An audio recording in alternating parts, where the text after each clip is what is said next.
Elite Digital Radio. Download the app for free. Subscribe now. Tell a friend to tell a friend. Them Elite Boys are at it again. Elite Digital Radio presents the Elite Podcast. The Elite Podcast is now available on YouTube, Apple Podcasts, Spotify, and Buzzsprout. The Elite Digital Radio app is now available on Apple and Android. It's not just a name, it's a lifestyle. Season 3, Episode 2, the Cannabis series. Elite Digital Radio presents the Elite Podcast. The Elite Podcast will provide a platform of conversations and interviews that will discuss diverse intellectual content that may resonate with you or to you in our culture. Tell a friend to tell a friend. Them Elite Boys is at it again. I am your host, most hated 6Ds. Elite Podcast followers, listen, I don't want to waste any time. This afternoon's episode is very dear and special to us here at the Elite Podcast. Yeah, and notice I said afternoon. Well, at least it is for me, but not for today's guest. Elite, today we are truly blessed. I mean blessed to have an iconic legend joining us. Being crowned the Queen of Hash, the Liverpool native is known for numerous contributions to help modernize the cannabis culture. The Queen's creations and contributions have influenced so many different forms of the culture. Her name is very well deserved. This afternoon, we will discuss her travels throughout life that have helped her create that have helped captivate the cannabis culture. Joining us from her home in Amsterdam, Elite, please help us welcome the Queen, Mila, the Hash Queen, Jesse, to the show. It's an honor to be here. It's an honor to talk to you. I'm very happy, and let's see. Oh my God. I appreciate you coming out and giving us your time today on the Elite Podcast. Yeah, how are you? Very good, very good. I recovered from my trip in South America. Okay, how was that? That was just fantastic. It was truly a magical mystery tour. So many times we didn't know where we were going to end up later in the day. Actually, in 3 months' time, we figured out we slept in 35 different beds. Wow. In 3 months' time, you said? Yes. Holy cow. Yeah. That's definitely having a good time. Yeah, that was, we were in 8 different countries. We had 7 dabadus in Brazil and Uruguay, Chile, Peru, Mexico, Costa Rica, and Colombia. Wow. Damn. I can only imagine. Yeah. Excuse me. Listen, before we get started, I got to give my shout outs. And obviously, again, I have to start with giving my shout out to you for blessing us here today. So again, I want to thank you. As well as I want to shout out my partner in crime, at Marshall Brandon Story, who's actually on tour right now, doing some comedy with Dave Chappelle in Australia. Shout out to the Expo Canna here in Connecticut, the Connecticut Cannabis College,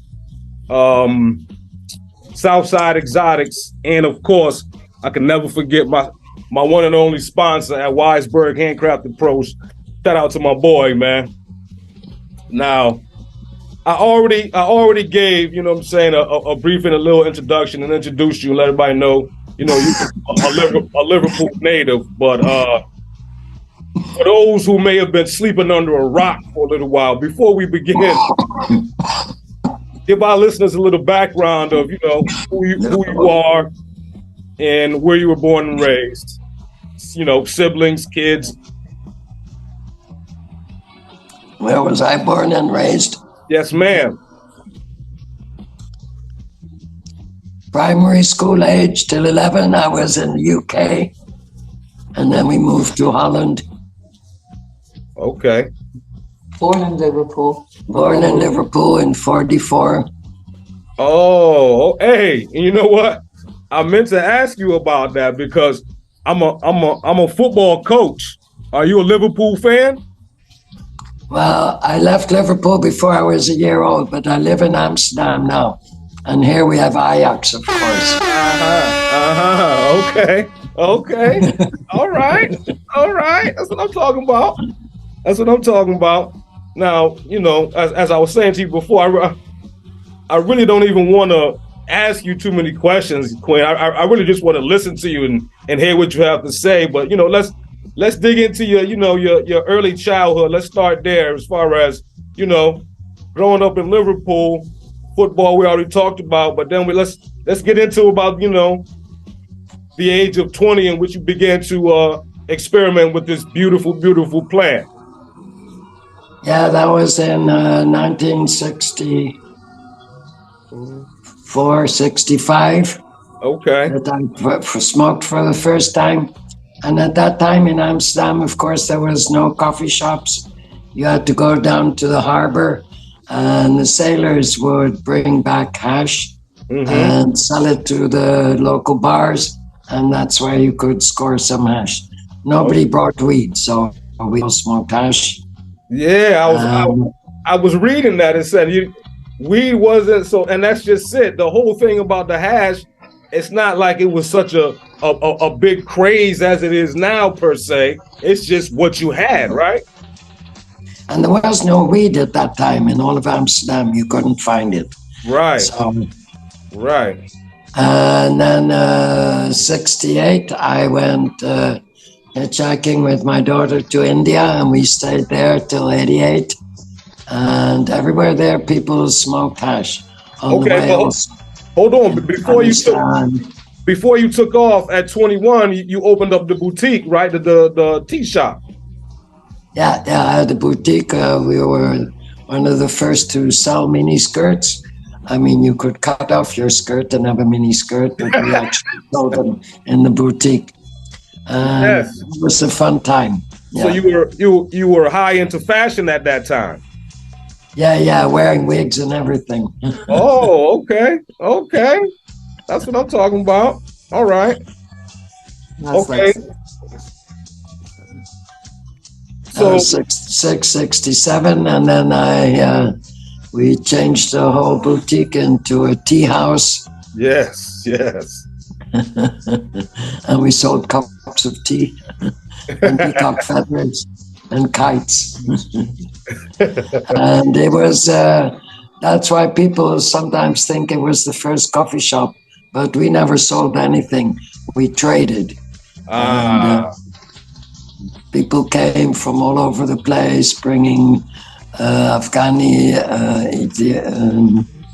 Ethiopian hash, and then later also the dropouts would be coming from the States, bringing the first LSD. Okay. Yeah. Getting the fresh tabs. Yeah. Anyway, at some point, Amsterdam wasn't too happy with our tea house, and we decided to go to India, and I ended up living there for years and years, most of the time during the next 20 years. Oh, so you spent over 20 years in India? Yeah, that's where my kids basically grew up, and in the summertime we lived in the Himalayas and used to go trekking there, which was amazing, just spectacular. How was the hash culture in India?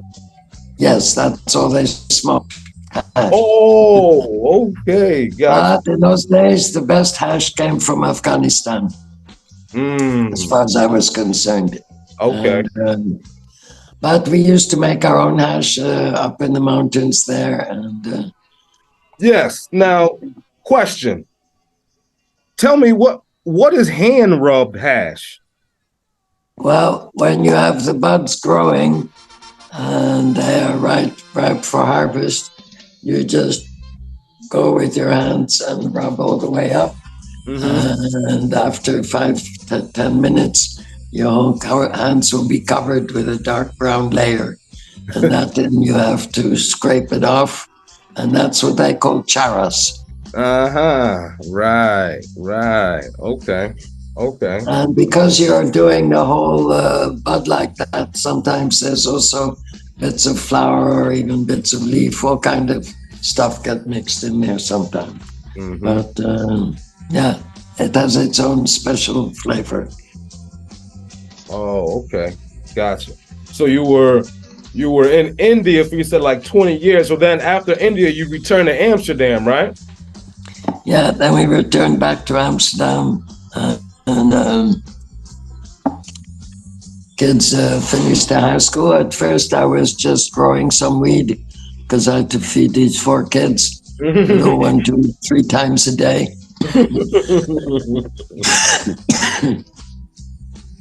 So absolutely. But then the growing of it, yeah, we had some big greenhouses with like 4,000 square meters with 24,000 plants. Wow. And actually, when that got bust, I suddenly realized there was all these kids sitting at home. What would happen to them if I had been there when it got bust? So I decided I better do something else. Fast. And I already made the first dry sift pollinator machine just for my own use, really. So that was before or after you came back from Amsterdam that you created the pollinator? That's when I came back from India, and I'd seen how people would sift the hash. And as I was growing, I had the material. And so on a flat screen, I used to waffle the material and crystals would fall through. But it'd take like 20 minutes to make enough for one joint. Right. And then one night I'm standing in front of my clothes dryer where the clothes are tumbling inside, drying. Yeah. Hey, Queen, listen, I've heard so many different stories about how this actually came about. As far as you discovered it in the laundromat, you were tired of waiting for the kids' clothes to dry. Now, can you tell the Elite Podcast the true story, how it broke down? How did you come up with this? So I'm standing in front of this clothes dryer, pretty stoned out, and I'm thinking, God damn it, what those clothes are doing, tumbling like that. That's what I'm doing with my hands on a small scale above a flat screen. So we took the clothes dryer. Next day, we went out and bought a second-hand clothes dryer, and we took out the heating system. And I think that first time we just tied a piece of screen around the drum and threw in some material. And lo and behold, the crystals fell through the screen onto the ground. And man, it wasn't hardly 5 minutes to have enough to make a joint. Yeah. So I was very happy with that. Hell yeah. It wasn't really until a bit later when I realized that growing that much, having 4 kids wasn't the wisest thing to do, that I started to make these machines. And yeah, we still make them. This is 28 years ago now. Absolutely. Now, so if to explain to our audience, what would you say the main function of the pollinator is? What the pollinator does, it separates the trichomes from all the rest of the plant material. Right. And if you use a pollinator to do so, I always advise people who are really into the smell and the aroma of what they're smoking to use the pollinator, the dry sift. Because later I came up with bags. I sewed the first bags of my own sewing machine. Yeah.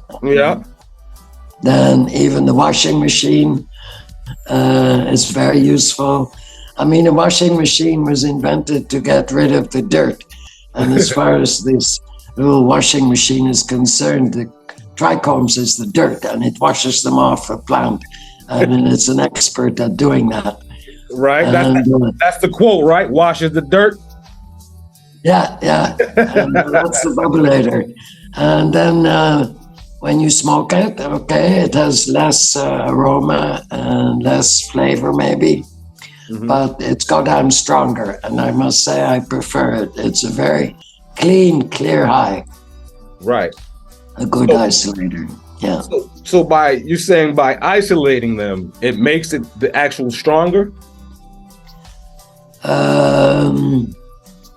Well, I think in the water, what it does, it removes some of the terpenes that are on the outside of the trichomes. Also, when I smoke the dry sift, for me, it leaves a fuzzy taste in my mouth. It's very different than the isolator. It's just clear and goes straight there. Right. Yeah. Okay. And now, like we said, it's saying we can't discuss the pollinator and not talk about the isolator and the bubbleator, right? Yeah, but the first was the pollinator, and that's what, in looking back, it really changed the culture of hash making, because suddenly it became possible for everybody to do it themselves, even if they only had a few plants. Right. I mean, they've been making hash for thousands of years, and it was always a manual thing. So this was the first mechanical system to separate the trichomes. So now, Queen, what is it though? Is it just always the fascination to make it better? What is it in your creative mind and body that makes you even go through these thought processes to make things that much more creative and easier for the culture? Yeah, I don't know. I think having 4 kids has you think out the box quite in a way. I mean, using the washing machine to make hash, no guy would ever have thought of that. And that's, you're 100% right. But in truth, the washing machine was invented to get your dirty socks clean. And like I say, these trichomes that are all over the place are the dirt. So they end up in the wash water. And when you let the water flow out, you have some bags with different screens to catch the large and the smaller crystals. And there you got it. You can got your own hash. Right. Now, what's the significance of the ice water? Sorry? What's the significance of the ice water? Meaning, what's the purpose for the ice water? And not using the ice water. Well, the thing is, if the crystals are at low temperature, it doesn't have to be freezing. Around 4 degrees centigrade. I'm not quite sure what that is in Fahrenheit, but 4 degrees centigrade. And then the crystals get hard like glass. So they separate very easily from the plant. If the water is like 8 or 9 degrees, they'll be sticky. So instead of just staying in the water and being separated like that, they just stick back onto the leaf at some other point, and you don't get the full amount. So if you're using the water ice method, either in bags or in the washing machine, you must always add more ice. As soon as you don't hear the clunking of ice, that means you got to add more. It's not just the beginning temperature, but also later on. And then you can do like 3 or 4 rinses with the same lot without the quality getting really bad at all. Although the first one is special. If you look at that first quality come out of the washing machine under the microscope, it looks like caviar. It's just balls. There's all these little translucent balls, and that's it. There's no little stems, certainly no green bits. Right. So basically, when you see it, you know it is what it is. You don't even have to taste it. Yeah, but let me add something first, though, because if you want to make a good hash, there's one thing that's more important than any other, and that's your genetics. If you have a great genetic that you love to smoke, then you'll probably also love that hash. It'll be stronger than the weed usually. Yeah. Yes, absolutely. I mean, it almost seems as though it's twice as strong. Yeah, it can be. I don't know. I smoke it all the time, so what can I say? Well, that's just it. To you, I'm sure it's no big deal. I mean, you didn't get the name for nothing.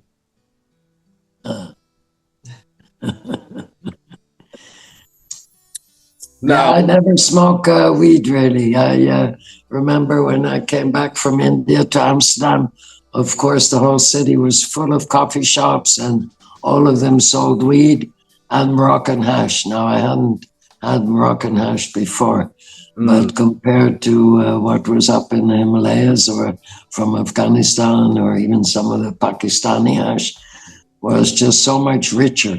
I don't know, in Morocco, they didn't have an old culture of making hash.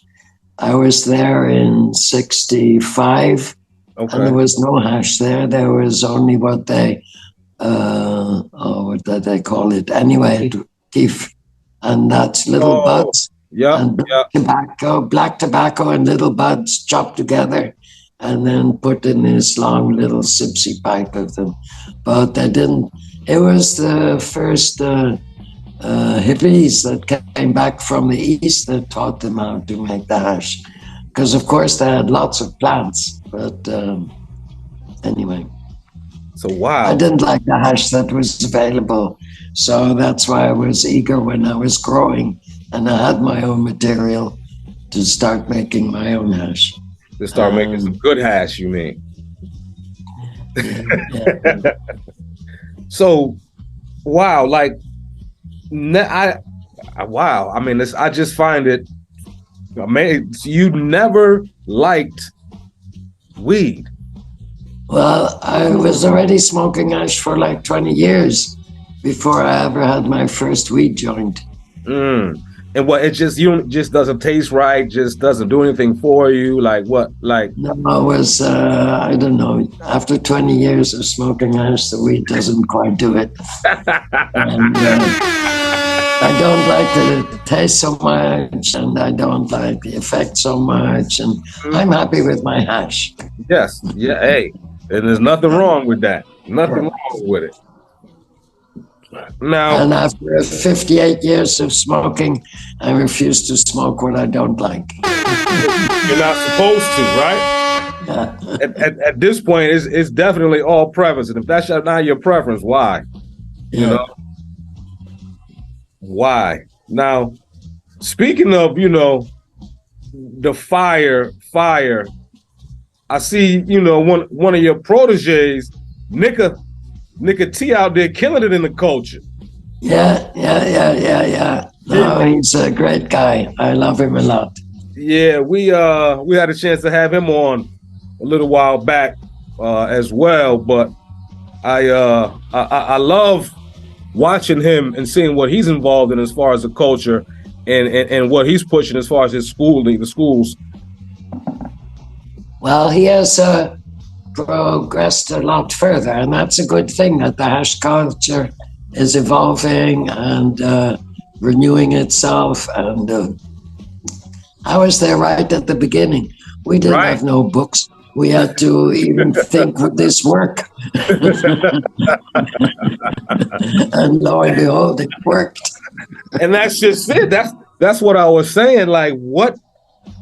That's why you the queen. Queen is like, what was you thinking to make, like you said, to make you go through and come up with these captivating ideas?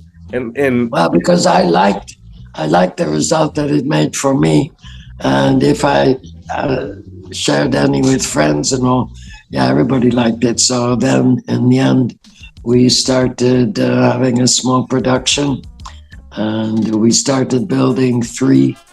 I had enough money to build 3, and then we sold those, and then we had 5, and 8, and that's how I built my business. Hey, pays the bills, right? Yeah, pays the bills, still does. Pays the bills. Now, I read, and getting ready for this interview, I read a little bit. I was doing some research. Now, okay, talk to me now. A Buddhist nun? Yeah. Where was this? This was mainly in a place called Shantiniketan in East in Bengal. West Bengal in India. How was that? Tibetan Buddhism, I found, answered a lot of my questions about life and where we're going and coming from and all these things. And actually, this particular Rinpoche, he was from a lineage where they can be married. You know, they're not like the Dalai Lama. He's from a sect of monks that are just not getting married, but there is sex, different directions with Tibetan Buddhism.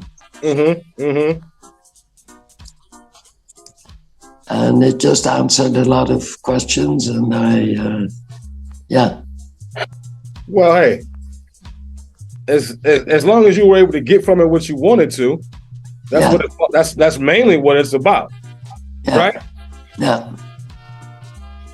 So, in coming back now, let's talk about this other, and that's just it. You just like you create so much for the culture. Let's talk Dabadoo. Yeah. Let's talk that like it's just, that's why I said honestly, I'm just oh, you don't understand. I'm just blessed just to be able to sit there and chat with you. It's amazing. Let's talk Dabadoo. Explain to our audience. Okay. Explain to my audience what this is. Dabadoo was actually going to just be a one-time thing for my 69th birthday. And it was going to be like a cup, but only for hash, because I wasn't interested to have a cup with weed and all the rest of it. So we had about 100, 150 people maybe. And my idea is also that for the Dabadoo, you don't have a panel of judges. No, everybody judges. So that's why it can never really be for a huge amount of people, because the people who would enter have to enter a huge amount of product for everybody to get a taste. Yeah, okay. So 200 people is about the max for Dabadoo. Well, that's a lot of people still, though. Yeah. And then you need about 20 grams of product. We have a dry sift, we have a ice hash, we have rosin and extracts. And I think now in the coming one in Barcelona, we also have a ladies' cup, the hash queen category for ladies. Okay. Would this be the first one for ladies? No, we had it last year also. Okay. And there was some very good entries because everybody judges. So everybody tried their hash also and thought it was definitely way up there. So let's see this year what happens. So where do you primarily hold these? Well, I only hold them when somebody asks me, hey, I want to organize a Dabadoo. I've never asked anyone, do you want to organize a Dabadoo? No, they always ask me. Okay. So then, like for instance, we had a Dabadoo in Colombia, the first one, and they flew me to the Dabadoo with a helicopter. Wow. And then the helicopter was there all day. So everybody who came to that Dabadoo, which wasn't so many, but they all went up and down in the helicopter at some point. Wow. And that was quite amazing. And then this Mexican guy, he comes up to me and he says, look, I want a Dabadoo in Mexico. I said, well, you see what we're all doing? We're all smoking hash. So make sure we have a location that we're not going to have any problems at all. We don't want that. Right. So actually this first Dabadoo had been on a coffee plantation. So I was up in the mountains, way away from the cities. So next time, 4 months later, actually we already had one in Mexico, and he'd gone to this extreme sports center on top of a mountain. Oh. And I also paraglided from top of that mountain all the way down. And it was a great location because whoever's going to check out on an extreme sports center up on top of a mountain in Mexico. So that was very nice. And and now we're in Costa Rica. That's always very nice also, and that's growing. We had our second one there this year, and I think the first one was maybe 50, 60 people, and now there was like 160, maybe 170 people. Damn, okay. And, there were some first places. We were in Brazil, and that was actually so cold there. And really? That was stupidity, because when my daughter and me were packing our bags, we're thinking, hey, we're going South America. Swimsuits, t-shirts, shorts, sun lotion. And it was fucking cold. I only managed to wear my swimsuit the last 2 weeks out of those 3 months. And up until that time, it was just no way to go outdoor swimming anywhere. Yeah. Oh my God. Damn. 3 months? I must say, for all the Dabadoos, everybody in each country knows that I like the outdoors, so they would look for beautiful locations. I don't know any Dabadoo that's in a bad location, really. The locations are always fantastic. What number are you on right now as far as Dabadoos? Would you know? How many have you had? We're around, I think 37 probably. Wow. Oh, my daughter says, Milou says that this next one is going to be number 36. Okay. Okay. About 9 years of celebrating your birthday and 35th one on your birthday.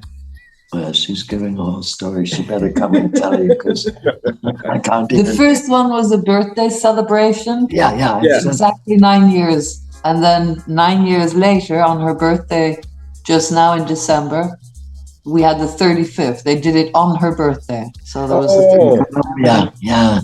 Okay, so 9 years, 30. That's still a lot, though. 9 years, 35 dabbers? Yeah, 35 Dabadoos. That's beautiful. And you've touched how many different countries?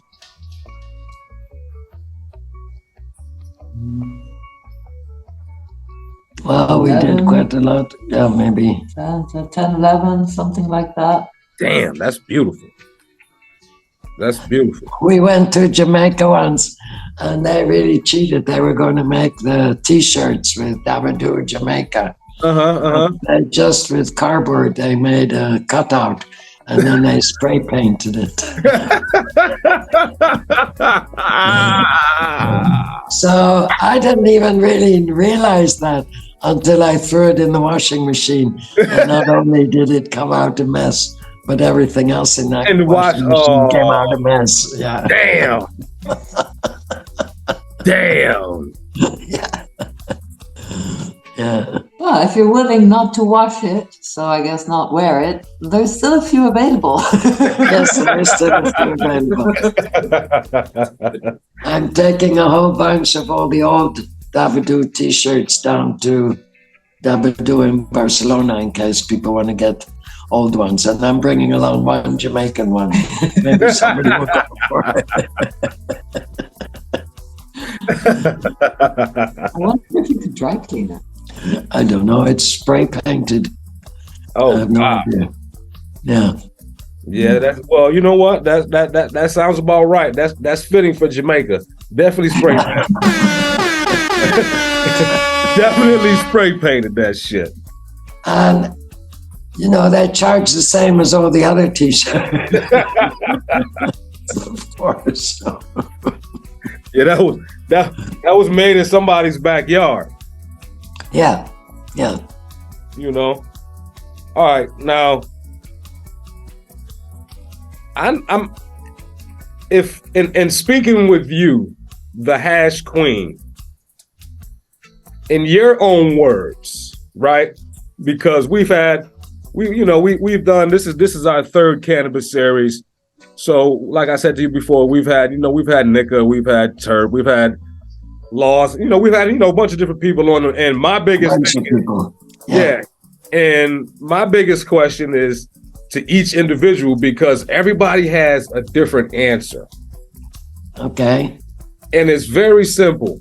In your own words, right? Yeah. Define hash.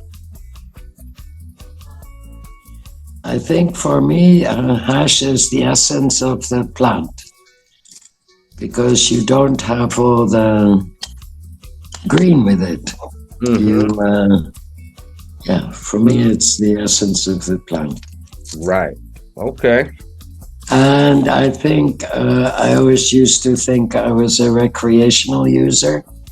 Yeah. But I must say the last 5 years, a bit longer now, I tend to think I was probably a medicinal user all along, because I'm very fortunate. I don't know if you were looking at what was going on in South America, but I'm dancing on my 78th birthday like anything. No, I'm very fortunate with my health, and I imagine that's part to do with smoking hash all the time. Yeah, I was really going to ask you. I wanted to get into that. Do you think you smoke? But you kind of just answered it. Smoke more recreationally or more medicinally? Well, I always thought it was recreational because I just smoked for fun. I didn't.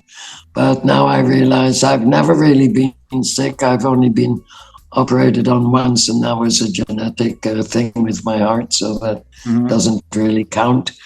And for the rest, I go on the bicycle every day, or at least 4 or 5 days a week for 40 minutes a day, and wind and weather. Now we gotta let's dig into this book, Queen. Now, what do you have a journalism background? Where does this book come from? No, I must say, occasionally I would keep like a diary. Okay. And it started off with a wonderful small booklet, and it worked for 7 years.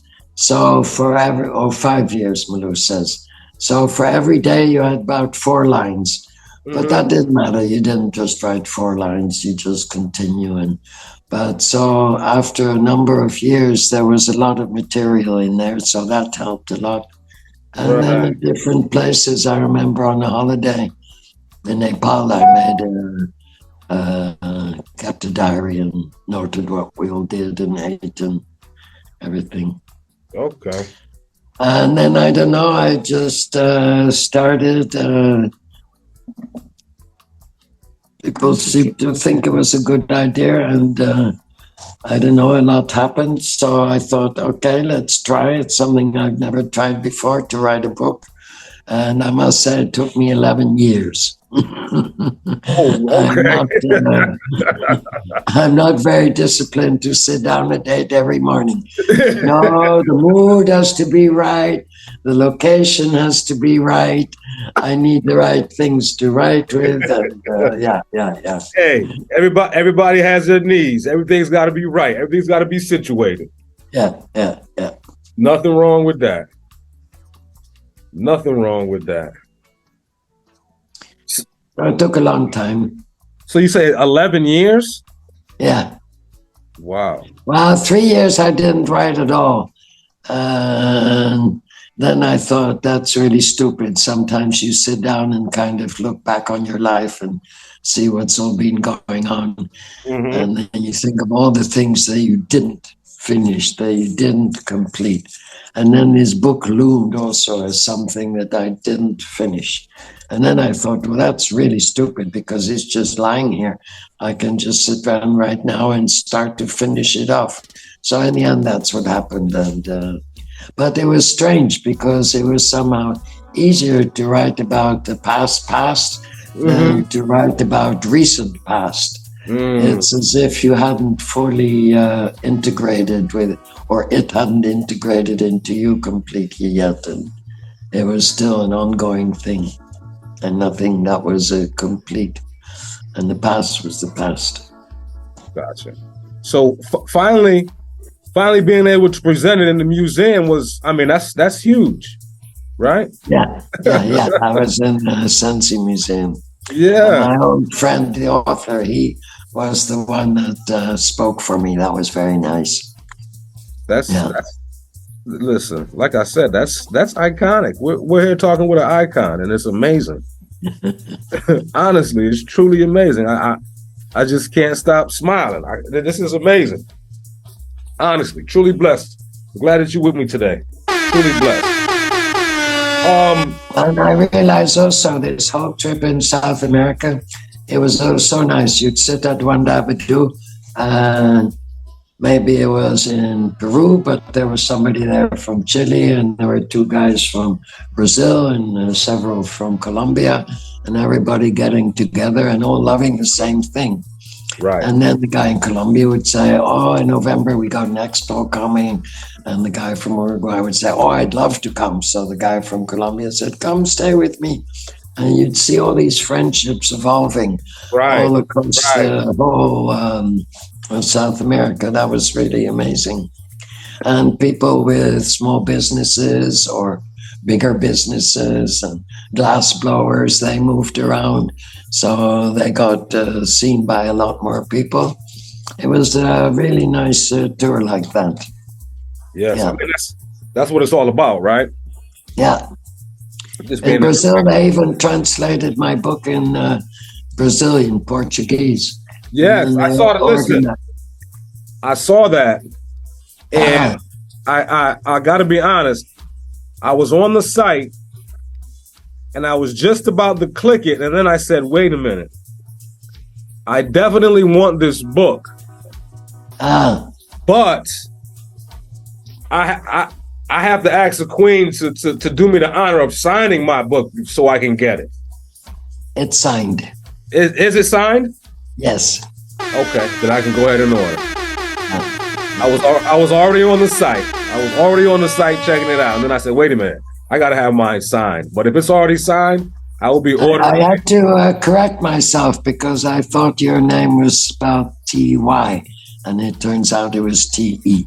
Yeah. But that makes it authentic for you. Absolutely. And then I put the whole radio on it also. Oh, my goodness. Yeah. I appreciate you. I appreciate you. Absolutely. I'll get there. Take about 10 days, maybe. Okay. I will definitely be looking and waiting. Yeah.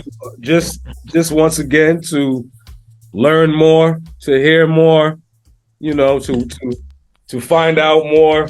It's always I got a mail from somebody the other day who was just busy. He's halfway with the book. And he said, man, he never knew I played in a circus with my daughter and friends. And we did. That was in Pakistan, of all places. Yes, but yeah, let's talk about the travels in Turkey and Afghanistan and Pakistan. Yeah. That was a long time ago. Yes. And yeah, Iran was not very nice, or not for young women with little girls, but I was wearing these kaftans then. I was covered from neck to toe. Oh, okay. But I just didn't feel comfortable there. I don't know if that was because this was 68 and it was several years before they threw out the Shah. So I don't know if it was political turmoil or whether some of these big earthquakes or other disaster had happened. The people just seemed on edge. I don't know. Yeah. Afghanistan was great. Just coming to Afghanistan was already quite spectacular. We were on a bus that stopped about half a mile before the border where Iran stopped and told you the rest of the way you had to walk. Now it was really? Wait, yes, midnight, and it was pitch black. Whoa. Wait a minute. So everybody just had to get out. Yeah. And then you could see about half a mile or maybe less, but anyway, there was lights, there was some tea shops there, and they had these pump kerosene lights. There was no electricity. So we headed for that, and then when we finally got there, we sat on one of these, what do you call those string beds, and were served tea and some Afghan food. And then the custom came over with their hookah pipe, and they lit it up and taught me how to smoke it and said, "Welcome to Afghanistan." So this was September something in 68.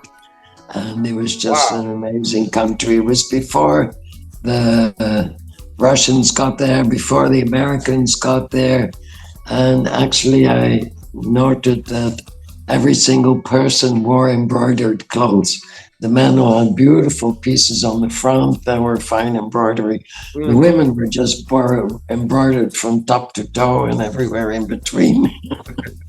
It was an amazing country, and people invited us to their homes, and we had a really amazing time there. Yeah. So was that where you really honed in on your fashion, or was it before that? That was before we reached India. It was on the way to India. No, I'm saying, was that when you really honed in on your fashion, or was it were you already into fashion before that? No, the boutique was in Amsterdam before we left. Okay. So this came after the fashion, after the tea house, and now we're off to India. Gotcha.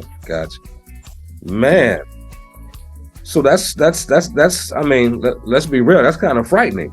And you had your daughter with you? Yeah. She had her fourth birthday in Kathmandu. Fifth. I thought it was your fourth.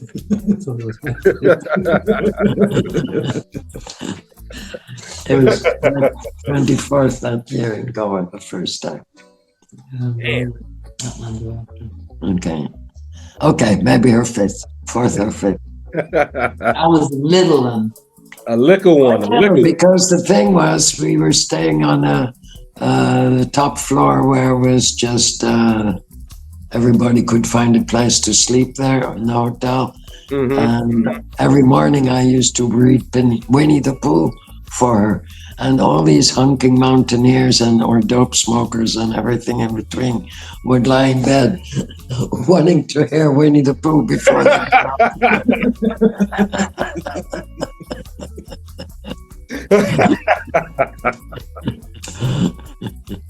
waiting. They were just waiting and looking at their watches, knew what time it was coming. Yeah. No, there's some amazing stories. Well, you read about it in the book. Oh, I definitely will. When I receive it, I definitely will. Yeah.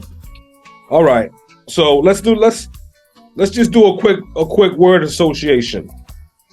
Okay? Okay.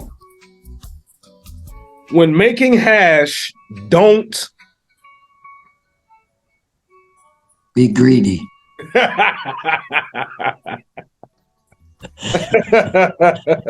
People just want more, but everything they collect more is what they actually didn't want. Right. And then it becomes junk. Okay. So I think that's quite important. You're looking for quality, not for quantity. Okay. So then answer this. Fill in the blank. Okay. To get the best hash, you have to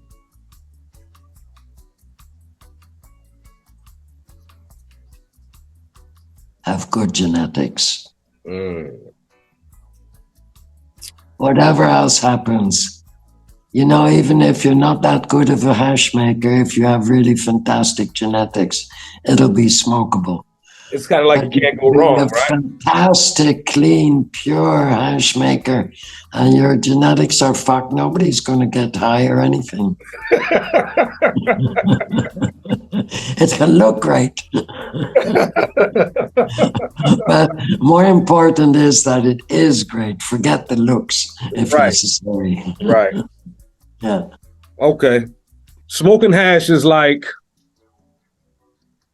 nothing else. Right. Right.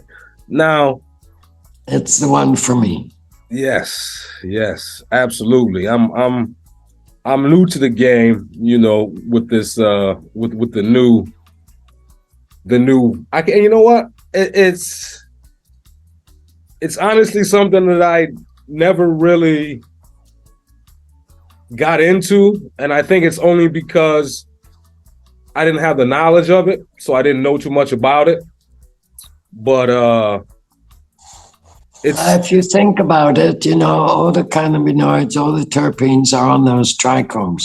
They're not in that dead green leaf. Right. Exactly. Yeah. Exactly. Yeah. And I think that's what the unknown was. But yeah. in learning more and listening more and reading more, experimenting more, it's try and find some good ones, some isolator or bubble hash they call it, and try it out. Absolutely. We're just that's just it though. You're not gonna jump on a plane and be in Barcelona in a month. Otherwise, I would say we can share one. There. Oh, I would love to. If I could, I would. Trust me. If I could, I would. Tony's been trying to get me to go forever. Yeah. But someday I'll get there. Someday I'll get there. We'll put that on the bucket list. Okay. Oh gosh. Well, listen. I don't want to hold you too much longer. As I said, I just wanted to be able to get out and sit down today and talk with you, get as much information as I can from you. It's truly a pleasure to sit down with the Queen of Hash and listen, learn a little bit. It was truly a pleasure today. But before we get up out of here, I want to give you a chance. If you have anything coming up that you would like to promote.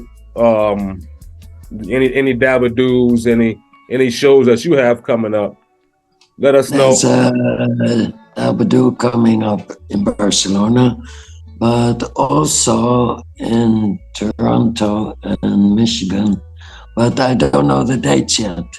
Okay. And I don't know exactly where it's going to be. That place in California where San Diego, there was going to be one. Oh, okay. Well, let's see. Maybe 3 or 4 altogether. So you have to be around May. So we got to talk before then. Oh, absolutely, because May's maybe my it's going to be possible for you to go to one of them. That it's not too far. Yeah, I was just getting ready to say because May's my birthday month. I may be able to get away with something. Okay, there you go. All right, but listen, before we get up out of here, I end every show with what we call as our favorite 5. All right? Okay. That's just when I ask you 5 favorites and you just tell me whatever comes to your head. Okay. Ready? Favorite kind of hash? Sorry, what? Favorite kind of hash? The one I'm holding right now. All the rest is past and future, but this is the one. I live in the here and now. So this one. Yeah, I like that. Okay. Your favorite place to smoke hash? Oh, in my own chair.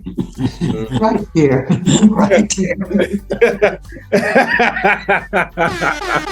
So comfy. In your comfort zone, right? Yes. Okay. All right. Now we just said you've had 9 years of them, so this one might take you a little while. But what's been your favorite Dabadoo? No, that's impossible. It's too different. That's very different. I can say, the one with the helicopter.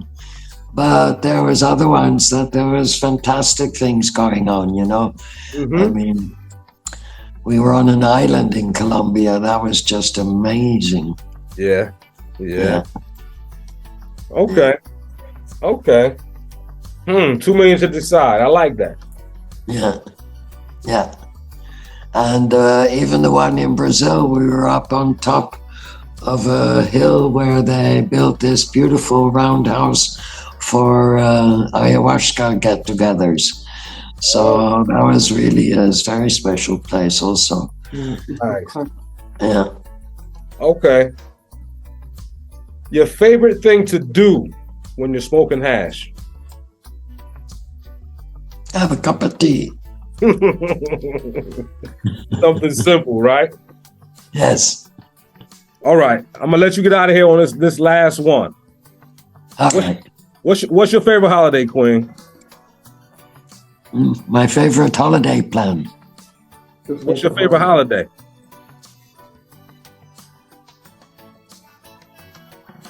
Well, at the moment, I'm much enamored with South America. No, your favorite holiday. Country, not country. A holiday, like Christmas, New Year's, like that, you mean? Yes. Easter or Ramadan, like that kind of holiday. I like Christmas. It's the only one that I can bring all my kids and grandkids and everybody together. And we eat the same every year. And I make a Christmas pudding with lots of brandy sauce for afters. And Excellent. I think to be together and to be together in South America was also wonderful. You know, there's so many beautiful people in this world. It's just amazing. Yeah, absolutely. You just got to make sure you can contact them, though. Make sure you reach them. Make sure you find them. Okay. So with that being said, it's Christmas, right? You have all your loved ones around you, all your family around you, right? Yeah. But now you get to invite 5 people, dead or alive, to come and cess with you. Okay. Who would those 5 people be? Oh no. I just realized we've run into a problem because we're not allowed to smoke inside when the grandkids are in the house. 5 favorite people sitting outside in the cold.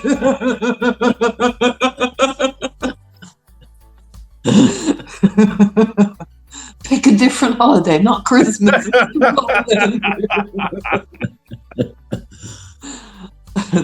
Wait, listen. All the kids have gone to sleep already.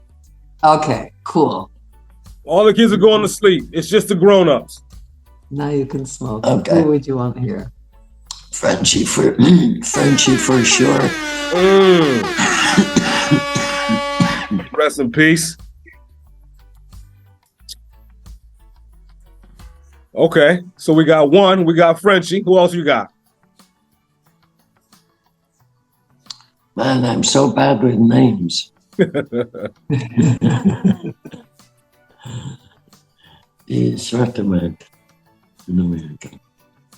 Dank Duchess. Oh yeah, Dank Duchess, of course. Oh, okay. Absolutely. Yeah. Lorenzo can be a lot of fun. Lorenzo, and he has amazing style of dress. I love it. I appreciate it. Okay. That's 3. Give me 2 more.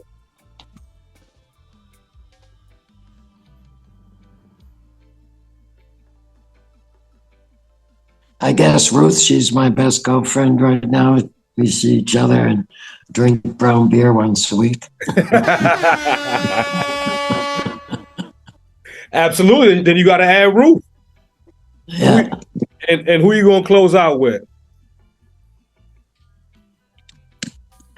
Milous.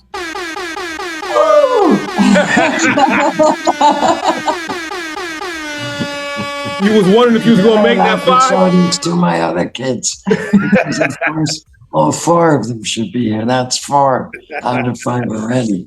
But none of them smoke, so I got an advantage there. Hey, so that's how you slid in the door. Yeah. Absolutely. Yeah.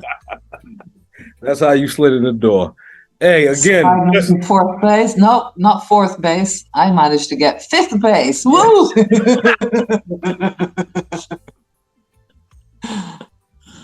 hey, she put you in there though. Absolutely. I'm very impressed. Oh wow. All right. I'm gonna let you guys go because I know it's getting late on your end. We still we still have to eat dinner. Yeah, exactly. So I'm gonna let you guys go. But again, I want to thank you. It was lovely to speak to you. Honestly, thank you. True blessings. Thank you for coming out with us today. I appreciate you. And I appreciate you being setting all this together, and I wish you luck with everything. Thank you. And all your projects and whatever you're doing. Thank you. Good luck. I appreciate you, Queen. Blessings. Nothing but love. Ciao, ciao. Stay blessed. You too.